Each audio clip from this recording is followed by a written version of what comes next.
संभल मस्जिद सर्वे केस में मुस्लिम पक्ष को इलाहाबाद हाईकोर्ट से बड़ा झटका लगा है। इलाहाबाद हाईकोर्ट ने सिविल कोर्ट का फैसला बरकरार रखते हुए मस्जिद कमेटी की पुनर्विचार याचिका को खारिज कर दिया है। अब मस्जिद सर्वे पर केस संभल सिविल कोर्ट में जारी रहेगा। हाईकोर्ट के फैसले से साफ हो गया है कि संभल जामा मस्जिद का सर्वे होगा। हिंदू पक्ष का दावा है कि जामा मस्जिद प्राचीन हरिहर मंदिर के स्थान पर बनाई गई है।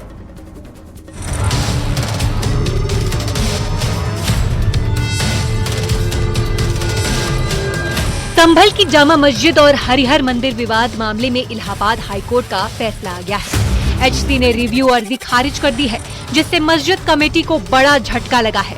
हाईकोर्ट के फैसले से सर्वे का रास्ता साफ हो गया है। मस्जिद कमेटी ने 19 नवंबर 2024 को सिविल कोर्ट द्वारा दिए गए सर्वे के आदेश को चुनौती दी थी। मस्जिद कमेटी ने हाईकोर्ट में सिविल रिवीजन याचिका दाखिल की थी और मामले की मेंटेबिलिटी को चुनौती दी थी। हाईकोर्ट के फैसले से संभल में शाही मस्जिद का सर्वे तय हो गया। सिंपल प्रपोजिशन ऑफ लॉ है कि कोर्ट ऑर्डर 26 रूल 9 और 10 की पावर के एक्सरसाइज में सर्वे कमिश्नर नियुक्त कर सकती है। उस समय किसी को सुनने की कोई जरूरत नहीं है। लॉ का मैंडेट सिर्फ इतना है कि जब सर्वे कमिश्नर मौके पे सर्वे करने जाएंगे तब वो दोनों पक्षों को उनकी मौजूदगी में सर्वे करेंगे, जो यहाँ पे 19 और 24 नवंबर को दोनों दिन फॉलो किया गया था। हिंदू पक्ष ने हरिहर मंदिर होने का दावा करते हुए संभल सिविल कोर्ट में याचिका दाखिल की थी। हिंदू पक्ष की याचिका पर संभल सिविल कोर्ट ने सर्वे का आदेश दिया था। इलाहाबाद हाई कोर्ट ने संभल के सर्वे मामले में मुस्लिम पक्ष ने जो रिवीजन फाइल किया था उस रिवीजन को खारिज कर दिया है और ये कहा है कि वो सर्वे सही था। सर्वे आदेश पारित करने में कोई त्रुटि नहीं थी, यानी जो भी वहाँ सर्वे हुआ था अब वो रिपोर्ट पढ़ी जाएगी और रिकॉर्ड का पार्ट होगा। संभल में पिछले साल 24 नवंबर 2024 को शाही जामा मस्जिद के सर्वे के दौरान बवाल हुआ था, जिसमें 5 लोगों की मौत हुई थी और 29 पुलिसकर्मी घायल हुए थे। इस घटना के बाद संभल में सुरक्षा के कड़े इंतजाम किए गए हैं। इस पूरी हिंसा की जांच एसआईटी कर रही है। न्यूज़ 18 के लिए ब्यूरो रिपोर्ट।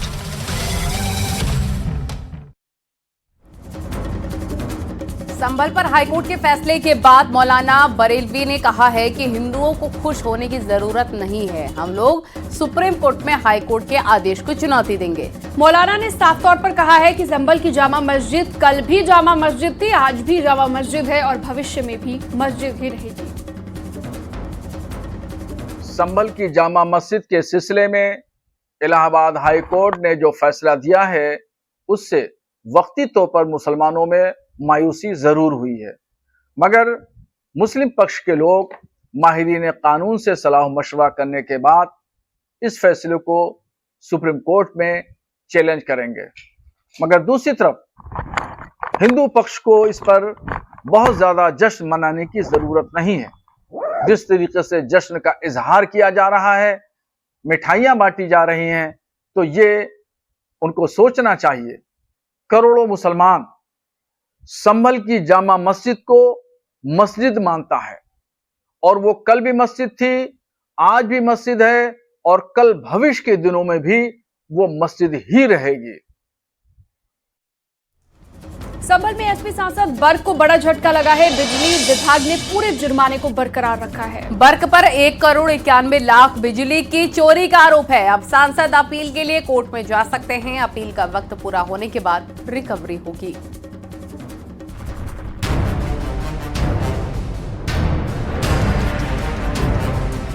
संभल में एसपी सांसद जियाउर रहमान बर्क को बिजली चोरी केस में राहत नहीं मिली है। एसपी सांसद पर बिजली विभाग की ओर से 1,91,00,000 रुपए का जुर्माना लगाया गया था, जिसके खिलाफ उन्होंने अपील की थी, लेकिन बिजली विभाग ने पूरे जुर्माने को बरकरार रखा है। अब सांसद अपील के लिए कोर्ट में जा सकते हैं। अपील का वक्त पूरा होने के बाद रिकवरी होगी। उनको जो निर्धारण हुआ था प्रोविजनल बिल का, वो फाइनल होकर उनको चला गया है। अब उनके पास अपना अपील में जाने का वक्त है, अपील में जा सकते हैं। तो कितना कुल जुर्माना लगा था, उसके बाद डेट्स वगैरह? जुर्माना जितनी थी 1.91 करोड़ को वही था जी, और जी वो फाइनल चुका है और उन्हें अब वक्त है अपना अपील में जाने के लिए। तो अपील में जाने के लिए वक्त दिया? हाँ, हम वक्त नहीं देते, ये नियमता है। नियमता, हाँ। तो रिकवरी की भी कार्रवाई होगी? नहीं, कुछ नहीं, अभी कुछ नहीं है रिकवरी कार्रवाई। अभी ये वक्त हम जो है उनके पास अपील जाने का, वो जाएंगे, नहीं जाते तो फिर तभी कार्रवाई होगी। 19 दिसंबर 2024 को सांसद जियाउर रहमान बर्क के दीपा सराय स्थित घर पर बिजली चोरी का मामला विभाग ने पकड़ा था। मौके पर 16 किलोवाट से ज्यादा भार की खपत मिली थी, जबकि सांसद जियाउर रहमान बर्क और पूर्व सांसद डॉक्टर शफीकुर रहमान बर्क के नाम से 2-2 किलोवाट के 2 मीटर लगे थे। एसपी सांसद बर्क को बिजली चोरी केस में आरोपी बनाया गया। अब 1,91,00,000 का पूरा जुर्माना बिजली विभाग ने बरकरार रखा है, जिसकी वसूली भी कानूनी प्रक्रिया पूरी होने पर जल्द होगी। न्यूज़ 18 के लिए ब्यूरो रिपोर्ट।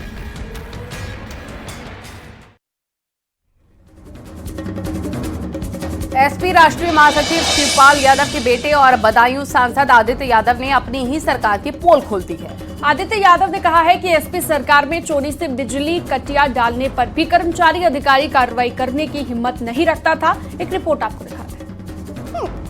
सड़कों का जाल बिछाना हो, नदियों से बंबों से पुल निकालने हो। बदायूं में एसपी सांसद आदित्य यादव ने अपनी ही सरकार की पोल खोलकर रख दी। आदित्य यादव ने कहा कि एसपी की सरकार में जहां बिजली कनेक्शन नहीं होता था, वहां पर लोग आराम से कटिया लगाकर बिजली ले लेते थे। जब समाजवादी सरकार थी, बिजली की क्या स्थिति थी? आप लोगों ने कनेक्शन कराया तो ठीक, कनेक्शन नहीं कराया तो भी आप लोग कटिया पे बिजली चलाते थे। किसी बिजली विभाग के अधिकारी की हिम्मत नहीं होती थी कि गांव की तरफ आंख उठा के भी देख ले। बताओ, आप देख लेता था तो?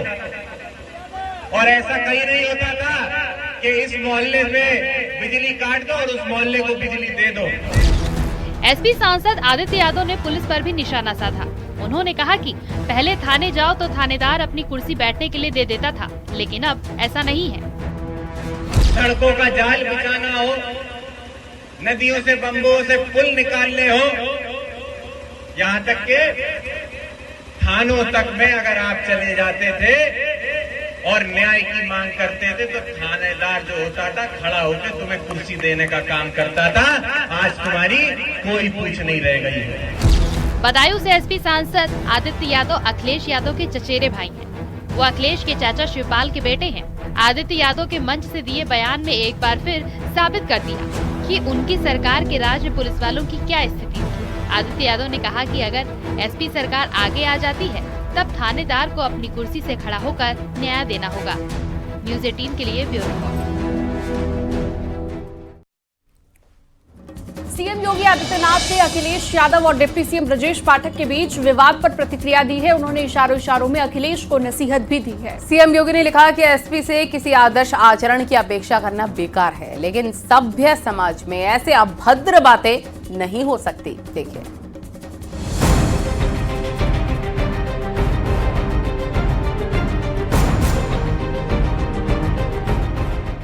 अखिलेश यादव और ब्रजेश पाठक में सोशल मीडिया पर पोस्ट वॉर थमने का नाम नहीं ले रहा। डिप्टी सीएम ब्रजेश पाठक ने फिर से लंबा चौड़ा पोस्ट लिखकर समाजवादी पार्टी पर तंज कसा है। ब्रजेश पाठक ने लिखा, डीएनए में खराबी से हमारा मतलब किसी व्यक्ति विशेष से नहीं, बल्कि आपकी पार्टी की राजनीतिक सोच से है। डीएनए में खराबी का मतलब ये है कि आपकी पार्टी की राजनीति की बुनियाद ही जातिवाद और तुष्टीकरण पर टिकी रही है और आज भी टिकी हुई है। ब्रजेश पाठक के पोस्ट पर अखिलेश यादव ने भी पलटवार किया। अखिलेश यादव ने पोस्ट कर लिखा है, खाली बैठे लोग बात आगे बढ़ाते हैं, काम करने वाले आगे बढ़ जाते हैं। सोशल मीडिया पर जारी पोस्ट वॉर पर अब सीएम योगी ने भी नसीहत दे डाली है। सीएम योगी ने पोस्ट कर लिखा है, एसपी नेता सोशल मीडिया हैंडल्स की समीक्षा करें, समाजवादी पार्टी अपनी भाषा मर्यादित रखे। सीएम योगी ने लिखा कि भाषा संयमित और गरिमापूर्ण होनी चाहिए, लेकिन समाजवादी पार्टी से आदर्श और आचरण की अपेक्षा करना बेकार है। अभद्र बयान सभ्य समाज सहन नहीं कर सकता।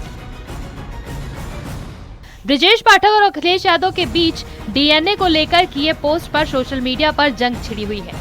इसे लेकर बीजेपी कार्यकर्ताओं ने समाजवादी पार्टी का पुतला भी फूका और विरोध प्रदर्शन किया था। न्यूज़ 18 के लिए ब्यूरो रिपोर्ट। पूरे मामले में एसपी प्रवक्ता ने पूछा है कि आखिर भाषा की मर्यादा को तोड़ती हुई यूपी की राजनीति किस तरफ जा रही है, इसके पीछे मकसद क्या है। वहीं बीजेपी ने कहा कि पोस्टर वॉर किसके इशारे पर चल रहा है, क्या अखिलेश खुद इसे शह दे रहे हैं। पार्टियों के पास कोई मुद्दा नहीं है, उन पार्टियों जिसको समाज ने, जनता ने नकार दिया है, वो ऐसे ही सुर्खियों में रहने के लिए, जिंदा रहने के लिए ऐसे ही उल्टा पुल्टा बयान देते रहते हैं। जिसको जनता ने नकार दिया उसके बातों का कोई जवाब नहीं। ब्रजेश पाठक जी अपने राजनीतिक प्रतिद्वंदियों को गाली देकर राजनीति में तरक्की पाने की आदत में आ चुके हैं। समाजवादी पार्टी के कार्यकर्ता और उनका जो एक्स का हैंडल है वो लगातार अराजकता करता है। अखिलेश यादव के संरक्षण में ये लोग मर्यादाओं का उल्लंघन करते हैं, गाली गलौज की भाषा का प्रयोग करते हैं। और पूर्व में सबको याद होगा कि समाजवादी पार्टी मीडिया सेल के हैंडलर को जब पुलिस ने गिरफ्तार किया था गाली गलौज करने के लिए, मर्यादा की शुचिता को तोड़ने के लिए, तो अखिलेश यादव उनको बचाने के लिए दौड़े दौड़े डीजीपी ऑफिस तक गए थे। मिशन 2027 के लिए बीजेपी विधायकों के कामकाज और जनता के बीच छवि का ऑडिट कराएगी, साथ ही सभी 406 सीटों पर सर्वे भी कराएगी। विधानसभा के हिसाब से सर्वे करके एक डेटा तैयार किया जाएगा। विधानसभा चुनाव 2027 में बीजेपी विधायकों को टिकट पाने के लिए अग्नि परीक्षा से गुजरना पड़ेगा।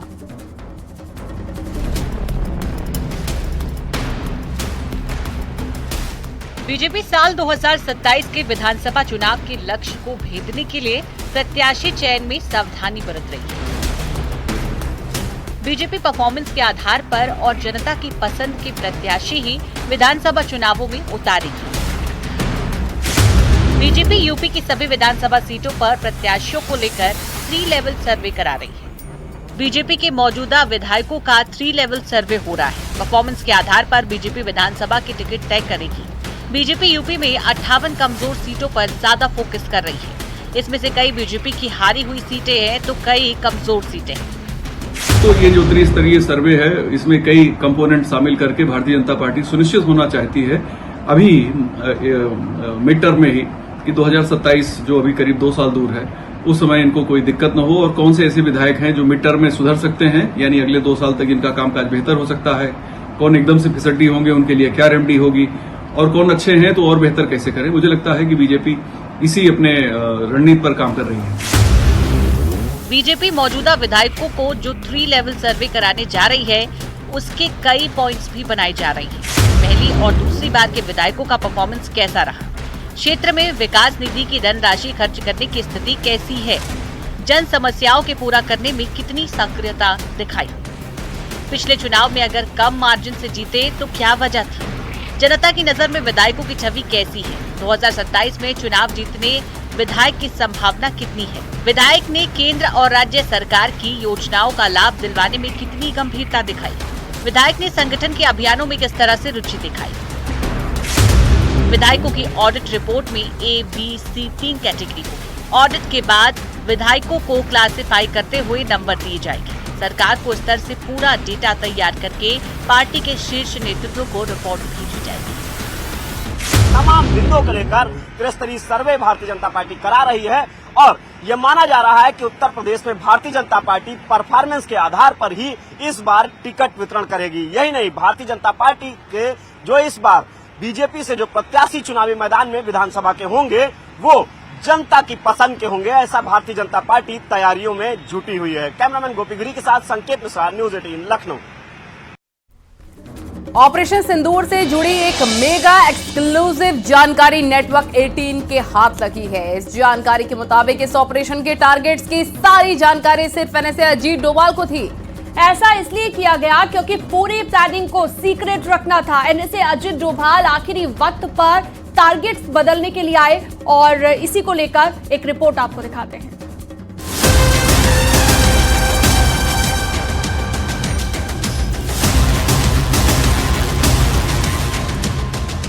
पहलगाम आतंकी हमले का बदला लेने के लिए जिस ऑपरेशन सिंदूर की स्क्रिप्ट लिखी गई, उसका सबसे बड़ा शिल्पकार हैं एनएसए अजीत डोभाल।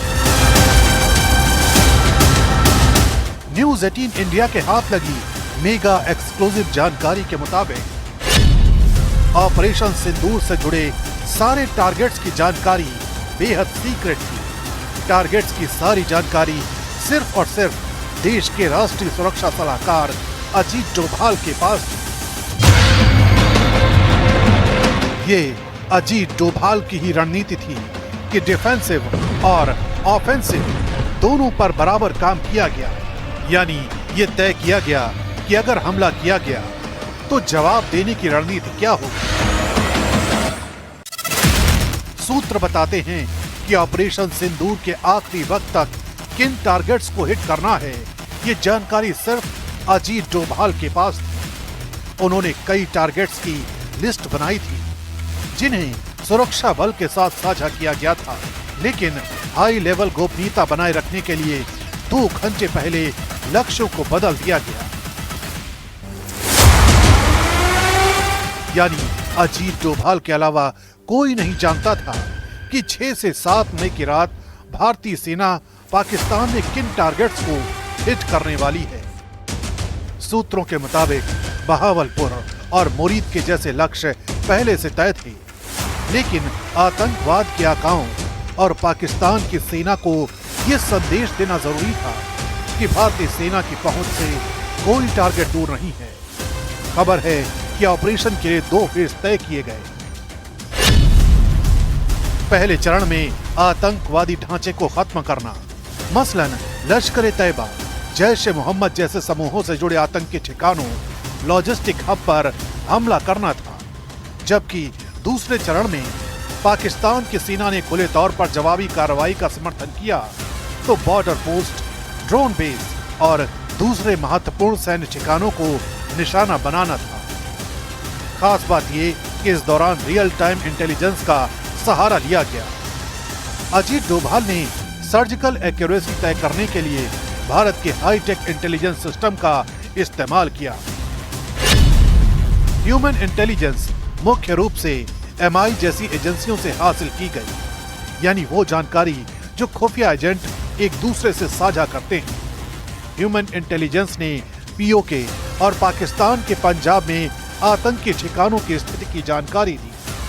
तकनीकी तौर पर इस जानकारी को पुख्ता करने के लिए इसरो का इस्तेमाल किया गया, जिससे लक्ष्यों की वैधता तय की जा सके और आम नागरिकों के नुकसान की संभावना को कम किया जा सके। इस दौरान सबसे ज्यादा चौंकाने वाली बात जो सामने आई वो थी पहले ही दिन पाकिस्तानी रडार और तकनीकी सिस्टम में चीन की मौजूदगी पाई गई, जिसने खुले तौर पर पाकिस्तान का समर्थन किया। यानी ऑपरेशन सिंदूर के दौरान अजीत डोभाल ही वो व्यक्ति थे जिन्होंने न सिर्फ अपने अनुभव का सटीक इस्तेमाल किया, बल्कि किसी भी गोपनीय जानकारी को बाहर नहीं जाने दिया।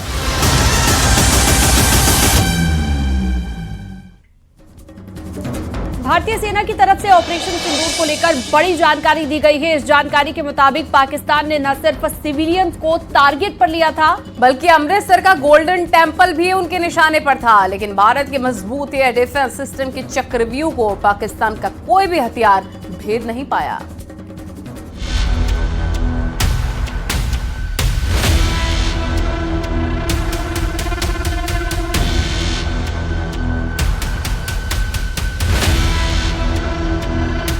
ऑपरेशन सिंदूर के दौरान तिलमिलाया पाकिस्तान एक बड़ी साजिश को अंजाम तक पहुंचाना चाहता था। आम लोगों के अलावा पाकिस्तानी सेना के निशाने पर था अमृतसर में सिख आस्था के सबसे बड़ा केंद्र गोल्डन टेम्पल। लेकिन एयर डिफेंस के रक्षा कवच ने गोल्डन टेम्पल को बचा लिया। 7 मई की रात को हमने पुख्ता जानकारी मिली कि पाक किसी भी उचित और वैध टारगेट के ना होने के कारण भारतीय सैन्य ठिकानों को और सिविल इलाकों को, खास तौर पर धार्मिक स्थलों को निशाना बनाएगा। इसमें अमृतसर में स्थित गोल्डन टेम्पल सबसे अहम था। हमें अतिरिक्त जानकारी ये भी मिली कि गोल्डन टेम्पल के ऊपर वो भारी तादाद में ड्रोन और मिसाइल से हमला करेगा। इसीलिए हमने तुरंत आधुनिक, अतिरिक्त एवं उपयुक्त एयर डिफेंस को उपलब्ध कराया और रणनीति के अनुसार गोल्डन टेम्पल को चारों ओर से एयर डिफेंस की सुरक्षा दी गई। सेना के मुताबिक गोल्डन टेम्पल को निशाना बनाते हुए पाकिस्तान की ओर से 1-2 नहीं बल्कि लगातार कई हमले किए गए थे, लेकिन हर हमले को हवा में ही नाकाम कर दिया गया। 8 मई की सुबह को अंधेरे में पाक ने अनुमान अनुसार ड्रोन और मिसाइल के जरिए से सभी सैन्य एवं सिविल ठिकानों पे और खास तौर पे गोल्डन टेम्पल पे भारी तादाद से ड्रोन का हमला किया।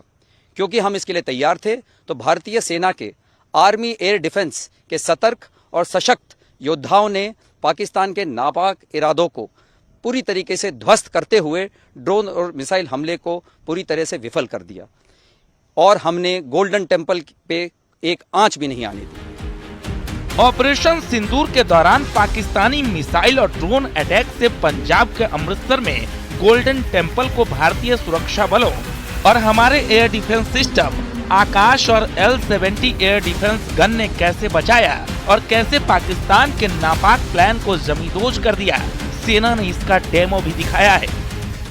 पाकिस्तान आर्मी के लिए सभी जायज टारगेट है। वो सिविलियन, बूढ़े, औरतें और मासूम बच्चों को भी क्षति पहुंचाने से नहीं कतराता, परंतु भारतीय सेना उसके नापाक मंसूबों को कभी सफल नहीं होने देगी।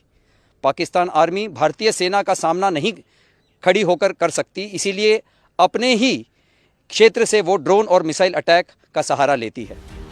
इस तस्वीर में पाकिस्तान के चाइनीज और तुर्की ड्रोन और मिसाइलों का वही मलबा है जिसे भारतीय सेना और एयर डिफेंस सिस्टम ने हवा में ही पड़खच्चे उड़ा दिए थे। हमारे जवान देवर चार्ज्ड अप। जैसे ही कन्फ्लिक्ट के डेज बढ़ते जा रहे थे, दे वर फुल ऑफ जोश and shooting down drones with more accuracy. They were unstoppable. हमने काफी क्वांटिटी में कामिकाजी ड्रोन्स और माइक्रो ड्रोन्स जैसे यीहा-3 और सोंगार भी रिकवर किए हैं, जो लाइकली टर्किश ओरिजिन के हैं। ऑपरेशन सिंदूर के दौरान भारतीय सेना के अभूतपूर्व पराक्रम की तस्वीरें पूरी दुनिया ने देखी है, लेकिन सेना के मुताबिक पाकिस्तान के खिलाफ अभी तक जो कार्रवाई की गई है वो महज एक ट्रेलर है। इसका विकराल रूप अभी बाकी है।